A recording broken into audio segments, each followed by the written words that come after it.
Денеска поминавме уште еден ден на едно судење кое што е дел од еден политички прогон.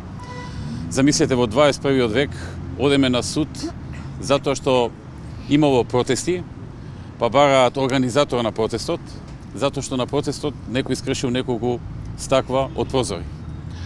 Во ситуација во која што нашиот политички противник го демолираше градот Скопје, кога се менува улиците на град Скопје, кога така наречените шарени револуционери ја запалија канцеларијата на председателот на државата во објект, во зграда, во која што живеат станари, кои што можеа да изгорат при тој пожар, и во други многу такви ситуации во кои што апсолутно ништо не е покренато против никого.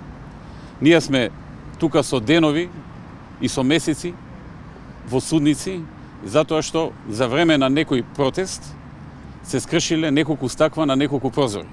Па сега бара дали имал организатор, кој бил и така натаму. Значи, една апсурдна ситуација во која што сведоците се нашите директни политички противници. Андре Жирновски, кој што ни е директен политички противник, е сведок против нас. Вакво нешто во 21 век навистина е апсурдно што се случува, но еве за жал во Македонија го има. Не рачунавте ли снимката за... дека има се слуша вашиот глас, дека во неа не се работи за искршени Уште една работа сакам да ја спомнам, дека станува збор за ситуација за која што некој сака да ме обвине дека сум нарачал некакви шамари за некого. Шамари ниту некој удрил, ниту се обидел да удрил.